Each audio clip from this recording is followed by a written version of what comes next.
नमस्ते, मी Snehal गरपणकर. SP9 मराठीमध्ये आपलं पुन्हा एकदा स्वागत. तर पाहूयात आजच्या टॉप 20 न्यूज.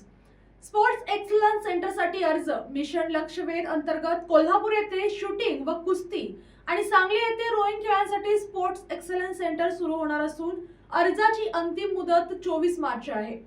गॅस सिलेंडरचा पुरेसा साठा. कोल्हापूर जिल्ह्यात घरगुती LPG गॅसचा पुरेसा साठा उपलब्ध असून नागरिकांनी अफवांवर विश्वास ठेवू नये असे आवाहन जिल्हा पुरवठा विभागाने केले.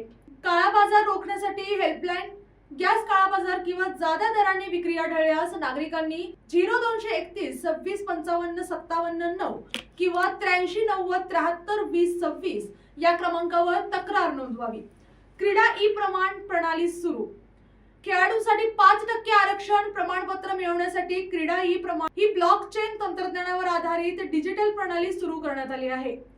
डिजिटल पडताळणी 24 तासात. क्रीडा प्रमाण प्रणालीद्वारे खेळाडूंना क्रीडा प्रावीण्याची डिजिटल पडताळणी अवघ्या 24 तासात उपलब्ध होणार आहे. आरोग्य सेवेत AI चा वापर. महाराष्ट्र शासन आणि वाधवानी AI यांच्यात सामंजस्य करार होऊन सार्वजनिक आरोग्य सेवेत कृत्रिम बुद्धिमत्तेचा वापर केला जाणार आहे. TB ओळखण्यासाठी AI चा वापर. कफ अगेन्स्ट TB या AI ॲपद्वारे खोकल्याच्या आवाजावरून क्षयरोगाची प्राथमिक ओळख शक्य होणार आहे. संजीवनी सेवेत AI सहाय्य.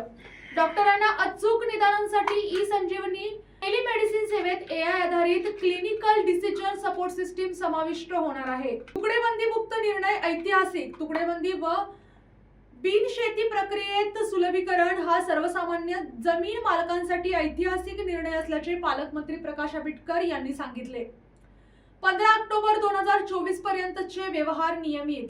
15 ऑक्टोबर 2024 पर्यंत झालेल्या जमिनीच्या तुकड्यांचे व्यवहार कोणतेही शुल्क न भरता नियमित होणार आहेत. NA प्रक्रियेतील सुलभता. विकास आराखड्यात निवासी झोनमध्ये असलेल्या जमिनींसाठी स्वतंत्र NA प्रमाणपत्रांची गरज राहणार नाही. गृहनिर्माण संस्थांनी निवडणुका घ्याव्यात. कोल्हापूर शहरातील प्रवर्गातील सहकारी गृहनिर्माण संस्थांनी पंचवार्षिक निवडणूक प्रक्रिया पूर्ण करण्याचे आवाहन करण्यात आले आहे. निवडणूक न घेतल्यास कारवाई. गृहनिर्माण संस्थांनी निवडणूक न घेतल्यास संबंधित संस्थांवर कायदेशीर कारवाई केली जाणार आहे. अमृतपेठ प्रदर्शनाला प्रतिसाद. कोल्हापुरातील अमृतपेठ थेट बाजारपेठ प्रदर्शनाला नागरिकांचा उत्स्फूर्त प्रतिसाद मिळाला. महिला उद्योजकांना प्राधान्य. या प्रदर्शनात 19 स्टॉल्स उभारण्यात आले असून महिला उद्योजकांना विशेष प्राधान्य देण्यात आले आहे. स्लीपर कोच बस तपासणी. राज्यातील सर्व स्लीपर कोच बसची सुरक्षा तपासणी करण्याचे निर्देश देण्यात आले असून 31 मार्च पर्यंत तपासणी पूर्ण करावी लागणार आहे. बस आगीच्या घटनांमुळे निर्णय. महामार्गांवर बस आगीच्या घटनांच्या पार्श्वभूमीवर ही तपासणी मोहीम सुरू करण्यात आली आहे. मॅग्नेट प्रकल्पाद्वारे शेतकरी दौरा. कोल्हापूर, सातारा व सांगली येथील 32 शेतकऱ्यांनी कृषी प्रक्रिया व निर्यात सुविधा अभ्यासासाठी अभ्यास दौऱ्यावर सहभाग घेतला. नमो पर्यटन कौशल्य प्रशिक्षण.